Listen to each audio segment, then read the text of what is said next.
રાજકોટની સૌરાષ્ટ્ર યુનિવર્સિટી ફરી એક વખત વિવાદમાં આવી છે। સૌરાષ્ટ્ર યુનિવર્સિટીના અનેક છબરડા અને વિવાદ સામે આવતા હોય છે, ત્યારે ફરી એકવાર વિવાદ સામે આવ્યો છે।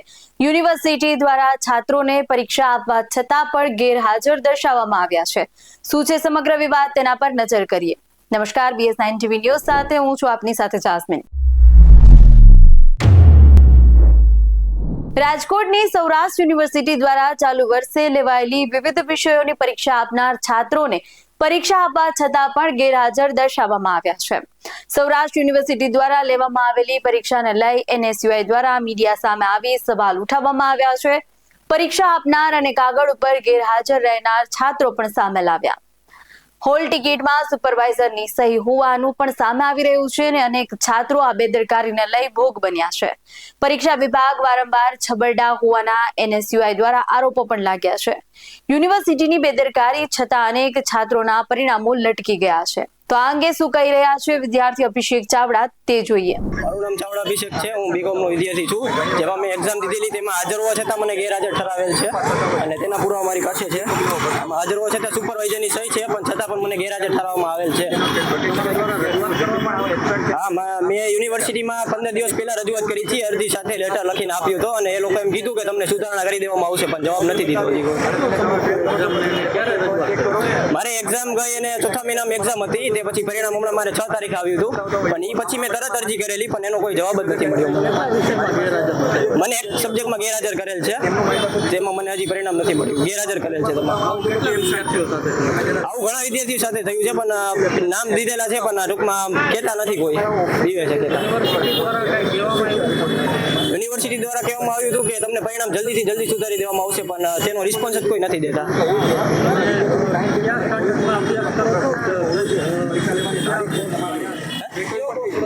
હું BCom કોર્સ કરું છું, જેમાં મને સેમ 6 ની એક્ઝામ દીધી હતી, તેમાં લાસ્ટ સબ્જેક્ટમાં મને ફેલ કરેલ છે।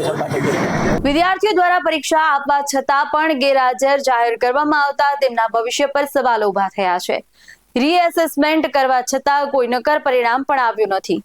ત્યારે આ અંગે શું કહી રહ્યા છે NSUI કાર્યકર અંકિત સોંદરવા, તે જોઈએ। મારું નામ અંકિત કુમાર સોંદરવા। મારી રજૂઆત છે કે અવારનવાર મને વિદ્યાર્થીઓ જે કોઈ પણ છે તે વિદ્યાર્થીઓની મને ફરિયાદ આવતી હોય છે સૌરાષ્ટ્ર યુનિવર્સિટીના, કે ભાઈ અમે લોકોએ પરીક્ષા દીધી છે છતાં અમને એબસન્ટ બતાવવામાં આવી રહ્યા છે।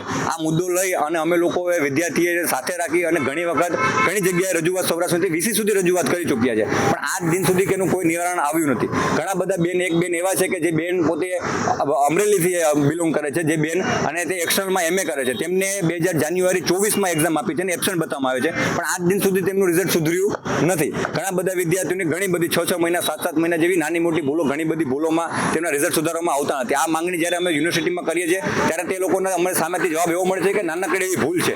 ત્યારે એક ખાકી સ્ટીકર લગાડવામાં જ્યારે વિદ્યાર્થી થોડી ઘણી મિસ્ટેક કરે છે ને, ત્યારે તેના સુપરવાઇઝર દ્વારા વિદ્યાર્થીને ખખડાવવામાં આવે છે ને ગભરાઈ જાય છે વિદ્યાર્થી। તો ક્યાંક ને ક્યાંક આ પ્રશ્ન ઉદ્ભવે છે કે ક્યાં સુધી આ લોકો જે કોઈ વિદ્યાર્થી છે પોતે, તે લોકોને ક્યાં સુધી આવું સહન કરવાનું। તમે જોઈ શકો છો કે મારી પાસે જે BEd ના વિદ્યાર્થી છે ચાવડા અશોકભાઈનું તમે રિઝલ્ટ જોઉં છો, તો ચાવડા અશોકભાઈના રિઝલ્ટમાં તમે સ્પષ્ટપણે જોઈ શકો છો કે AB લખીને એબસન્ટ બતાવવામાં આવ્યા છે કે તમે પેપરમાં હાજર રહ્યા નથી, પણ ત્યારબાદ તમે ત્યાં જોવા જતો તો યુનિવર્સિટીનો ઓફિશિયલ લેટર છે કે જે યુનિવર્સિટીના હાજરી પત્રક છે, તેમાં તમે જોઈ શકો છો કે તેમાં વિદ્યાર્થીના નંબર પણ છે, આન્સર બુક નંબર પણ છે અને વિદ્યાર્થીની સાઇન છે, અને તેના તમામ અધિકારીઓ જે મુખ્ય જે નિરીક્ષણ કરતા હોય તમામની સાઇન પણ છે, અને જોઈ શકો છો તમે કે જે કોલેજમાં ક્યાં એક્ઝામ આવી છે ને કેટલી તારીખે એક્ઝામ લેવાની સમય શું છે એ પણ લખેલું છે। વિદ્યાર્થીની હોલ ટિકિટ પણ છે, કે તમે જોવો કે વિદ્યાર્થીની હોલ ટિકિટમાં પણ તેમના સુપરવાઇઝરની સિગ્નેચર છે, તો તમે કઈ રીતે તેને એબસન્ટ બતાવો છો? અને જ્યારે અમે રજૂઆત કરી છે તો સાહેબ 6 મહિના વર્ષ દિવસ જેવો સમય લાગે અને વિદ્યાર્થીના રિઝલ્ટ ન સુધરે તો ક્યાંક વિચારવા જેવી વસ્તુ છે કે આપણે અગાઉ પણ જોયું છે કે તપાસ થવાના કારણે વિદ્યાર્થીઓ આત્મહત્યા જેવા ગંભીર પગલાઓ ભરતા હોય છે।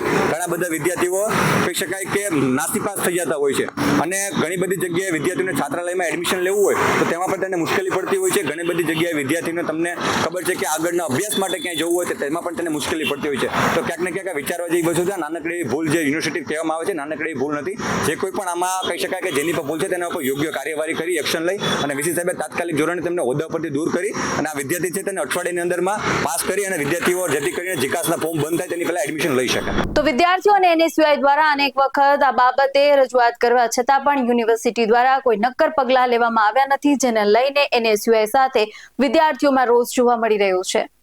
તો આ વિશે તમારું શું કહેવું છે અમને કમેન્ટ કરી જરૂરથી જણાવજો. આવા જ વધુ અહેવાલો સાથે મળતા રહેશું. તમે અમારી YouTube ચેનલને સબસ્ક્રાઇબ કરવાનું, અમને Facebook અને Instagram પર ફોલો કરવાનું ભૂલશો નહીં. બાકી આવા જ વધુ અહેવાલો સાથે મળતા રહેશું. જોતા રહો BS9 TV ન્યૂઝ. નમસ્કાર.